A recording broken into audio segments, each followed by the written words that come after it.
बहुत आनंद हुआ कि आप लोग रात और दिन नफासत और नजाकत को ठोकर मारकर कठोरता और संघर्ष का जीवन यापन करते हुए आहार निशम सेवा में 24 घंटा समुद्र की उत्ताल तरंगों से लड़ाई लड़ते हुए आप कितने जीवनों को बचाने का काम करते हैं। जो जानकारी मुझे मिली, हजारों लोगों को पिछले 1 वर्ष में आपने समुद्री मछुआरे थे या अन्य कोई दुर्घटना होने की संभावनाओं से लोगों को आपने बचाने का काम किया। एक एक जीवन बहुत बहुमूल्य होता है और आज आप और मैं सब जानते हैं ग्लोबल वार्मिंग जो दुनिया की सबसे बड़ी चुनौती बनकर के खड़ी हुई है। आज हमने कोरोना का तो निकाल लिया था वैक्सीन, लेकिन इस ग्लोबल वार्मिंग का क्या इलाज हमारे पास है? और केवल हम नहीं, सारी दुनिया इससे त्रस्त है और उसके दुष्परिणाम अब हमारे सामने आ चुके हैं। आप बहादुर जवानों ने इन्हीं पिछले दिनों 2 समुद्री तूफानों से मुकाबला किया है और कहीं पर अतिवृष्टि हो रही है, कहीं अनावृष्टि हो रही है। यूरोप के देश जहां शीत रहता था, ठंड रहती थी, आपने पिछले दिनों देखा वहां लूएं चल रही हैं। ग्लेशियर के पहाड़ 10 गुनी गति से पिघल रहे हैं और साइंटिस्ट लोग कहते हैं कि ये गति यूं ही चलती रही तो इसी समुद्र का वाटर लेवल और ऊपर आएगा और समुद्र किनारे बसी जो देश और दुनिया शहर हैं वो इसमें सब समा जाएंगे। उसी का नाम प्रलय होता है। तो ये सब कुछ जलवायु परिवर्तन जो हो रहा है, ये एक बहुत बड़ी चुनौती है। इसके लिए हमारी सरकारें और दुनिया को प्रबंध करना ही पड़ेगा। इस दिशा में मैं भी लगा हुआ हूं। आपको जानकारी होगी कि नेचुरल फार्मिंग, प्राकृतिक खेती, इस समय भारत में जो खेती और दुनिया में की जा रही है, 24% ग्लोबल वार्मिंग के लिए ये रासायनिक खेती जिम्मेदार है, जिसमें लाखों करोड़ों ton urea, DAP, pesticide, insecticide, इतना जहर हमारे खेतों में पड़ रहा है। और रिसर्च है कि जो यूरिया, डीएपी खेत में किसान डालता है तो उसमें नाइट्रोजन होता है और वो नाइट्रोजन जब ऑक्सीजन के संपर्क में खेत में डालते समय आता है तो उसमें नाइट्रस ऑक्साइड पैदा होता है जो कार्बन डाइऑक्साइड से 312 गुना ज्यादा खतरनाक है ग्लोबल वार्मिंग पैदा करने के लिए। इससे आप अनुमान लगाइए, लाखों करोड़ों टन यूरिया, डीएपी खेतों में डालते हुए कितना भयंकर प्रदूषण ग्लोबल वार्मिंग के रूप में हमारे सामने है। और इतना ही नहीं, आप जो साग सब्जी खाते हैं, आप दूध पीते हैं, पानी पीते हैं, सब जहर इनमें मिल चुका है। इसी का परिणाम डॉक्टर्स की रिपोर्ट है, इन पिछले 3 साल में भारत में 3 गुना कैंसर बढ़ गया है। Heart attack, diabetes, pancreas fail, kidney fail, brain tumour, इन सब के पीछे हमारे खान पान का ये जहर युक्त भोजन है। इसलिए हमने गुजरात में एक अभियान चलाया है। इस समय 9 लाख किसान गुजरात में प्राकृतिक खेती से हमने जोड़ दिए और ये अभियान तेजी से हम चला रहे हैं। कलेक्टर महोदय बैठे हैं, डीडीओ महोदय, पूरे प्रदेश के लोगों को मैं अपने खेत में, कुरुक्षेत्र हरियाणा का मैं रहने वाला हूं और मैं वहां 5 गुरुकुल चलाता हूं। वहां हमारा 200 एकड़ का अपना फार्म है, उसमें पूरी मैं प्राकृतिक खेती करता हूं। एक बूंद भी यूरिया डीएपी पेस्टिसाइड नहीं प्रयोग करता। और मेरा उत्पादन गाय आधारित प्राकृतिक खेती से रासायनिक खेती करने वालों से ज्यादा होता है। हर चीज में उनसे ज्यादा पैदा करता हूं। ये जो धारणा कि हम जहर यूरिया डीएपी नहीं डालेंगे तो पैदावार कम होगी, ये बिल्कुल भ्रांति फैलाई गई है। ये उन कंपनियों ने एक अभियान चला करके हमारे को बर्बाद करने का अभियान है। 2.5 लाख करोड़ का यूरिया डीएपी पेस्टिसाइड भारत सरकार प्रतिवर्ष विदेशों से मंगाती है। 2.5 लाख करोड़ कितना बड़ा अमाउंट है, और प्रतिवर्ष आता है। फिर किसान उनसे खरीदता है, फिर उसको धरती में डाल के धरती मां को जहरीला करता है, पानी को प्रदूषित करता है, हवा को तबाह करता है, और उसमें पैदा हुआ आहार जब हम खाते हैं तो हम सब बीमारियों से ग्रस्त होते हैं, और फिर डॉक्टरों की शरण में जाकर वहां दूसरी लूट शुरू होती है। तो ये एक चक्रव्यूह है, कितना बड़ा षड्यंत्र है। देश का धन भी देश गया, ये बर्बादी, उसके बाद बीमारी और अस्पतालों का चक्रव्यूह, दूसरी बर्बादी। इन सब से मुक्ति का रास्ता प्राकृतिक खेती का अभियान, जो पूरे देश में मैंने प्रधानमंत्री जी का बहुत समर्थन और आशीर्वाद इस रूप में हमें प्राप्त है। उसी प्रकार से समुद्री, आप जहां रात और दिन कार्य कर रहे हैं, समुद्र में कितना प्रदूषण बढ़ रहा है,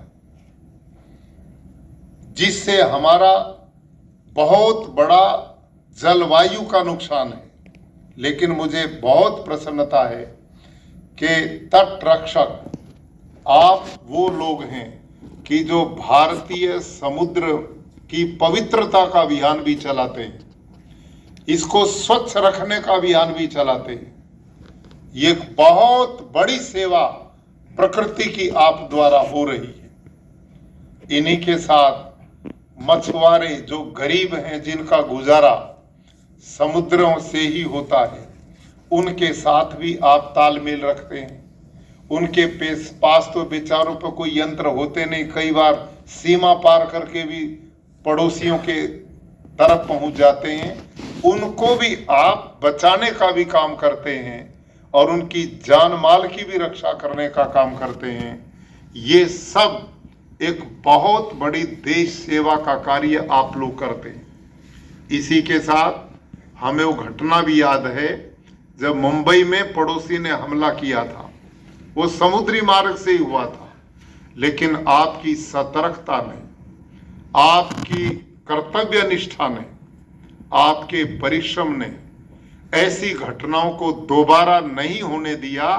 इसके पीछे आप लोगों का ही परिश्रम काम करता है। तो कौन सा ऐसा क्षेत्र है कि जिसमें आप कीर्तिमान स्थापित न कर रहे हो? इसके लिए पूरा राष्ट्र आप लोगों के प्रति श्रद्धान्वित है, आप लोगों को नमन करता है। और मैं आपके परिवारजनों को, इन देवियों को भी नमन करता हूं कि जो इस देश की रक्षा में 24 घंटा आपके साथ रहकर आपका मनोबल भी बढ़ाते हैं और घर की जिम्मेदारियों से भी आपको निश्चिंत करते हैं, ताकि आप पूरे समर्पण भाव से राष्ट्र के वयम, क्या आपका ध्येय वाक्य है? वयम रक्षा में, आर्निशम सेवा में, 24 घंटे सेवा के लिए तत्पर। इस स्लोगन को भी आप केवल लिखते नहीं, व्यवहारिक रूप से आप हमारे बीच में उसको रखते हैं। भारत की जो सांस्कृतिक मूल्य हैं और उनमें वेदों का आदिकाल से बड़ा महत्व है। उनमें लिखा है वेदों में, वयम तुभ्यम बलिहृतस्याम, कि ए मातृभूमि, जिसका अन्न हम खाते हैं, जिसका जल हम पीते हैं, जिसके द्वारा हम सब का जीवन बना है, यदि उस पर कोई कठिनाई आई है तो ऐसी मातृभूमि के लिए हम बलिदान देने के लिए तैयार रहें। माता भूमि पुत्रो अहम पृथिव्या, ये धरती हमारी माँ है और हम इसके पुत्र हैं। माँ जैसे हमारे को रक्षा करती है, पालती है, पोसती है, बड़ा करती है, उसका तो एक समय होता है पालने पोसने का, लेकिन ये धरती माँ तो जब से जन्म लिया और अंतिम यात्रा तक यही हमारा पालन करती है। ऐसी मातृभूमि की रक्षा के लिए हम सदैव तत्पर रहें। वहां लिखा वीर भोग्या वसुंधरा, ये धरती जो है ना, इस पर वीर बहादुर ही शान से जिंदा रहते हैं और वीर पुरुष ही दुनिया में शौर्य के द्वारा अपने सम्मान को बढ़ाकर लोगों का मार्ग प्रशस्त करते हैं। आजकल भगवान राम का बड़ा चर्चा चल रही है। भारत में लंबी प्रतीक्षा के बाद उनके मंदिर की स्थापना हुई। उनका भी पाला इस समुद्र से पड़ा था आप लोगों की तरह। जब माता सीता की प्राप्ति के लिए लंका की ओर प्रस्थान कर रहे थे तो रामेश्वर में इन्हीं समुद्र की उत्ताल तरंगों ने उनका रास्ता खड़ा रोक दिया था। 3 दिन तक वो समुद्र किनारे बैठे रहे और इंतजार करते रहे कि ये शांत हो जाए, लेकिन समुद्र उसी गति से उफान पर था। लेकिन आपकी तरह भगवान राम ने कमजोरी नहीं दिखाई, अपितु समुद्र से वो भिड़ गए थे। और वह कवि ने बड़ा सुंदर लिखा था कि 3 दिनों तक पंथ मांगते रघुपति सिंधु किनारे, बैठे गाते रहे छंद अनुनय के प्यारे प्यारे। उत्तर में जब एक नाद भी उठा नहीं सागर से, तो उठी धधक तेज पौरुष की आग राम के शर से। अरे सच पूछो तो शर में ही बसती है दीप्ति विनय की, संधि वचन संपूज्य उसी का जिसमें शक्ति विजय की।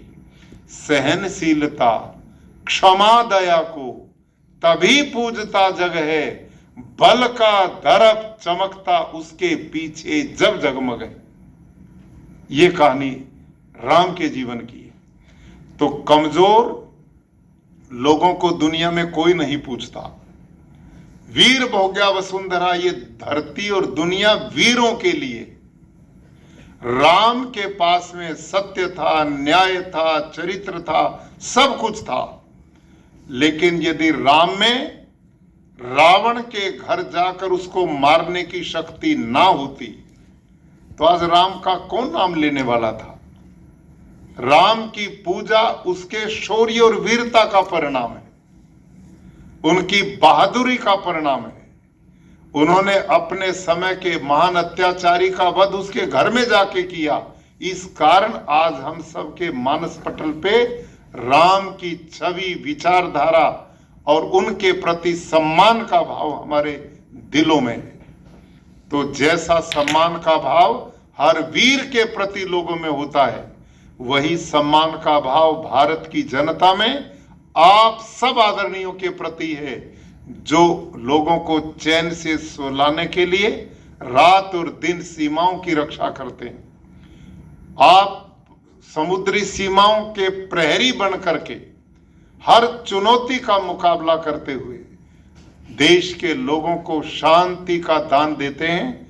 ऐसे सभी आदरणीयों को मैं बहुत बहुत आज के 48वें स्थापना दिवस पर बधाई देता हूं, शुभकामनाएं देता हूं। हमारे बीच में आदरणीय अपर महानिदेशक महोदय उपस्थित रहे। आदरणीय हरबोला साहब का मुझे विशेष आग्रह था आज के दिन के लिए। अनिल जग्गी महोदय, लखानी साहब और आप सबको मैं आज के इस पावन पर्व पर बहुत बहुत शुभकामना देते हुए अपनी बात समाप्त करता हूं। धन्यवाद।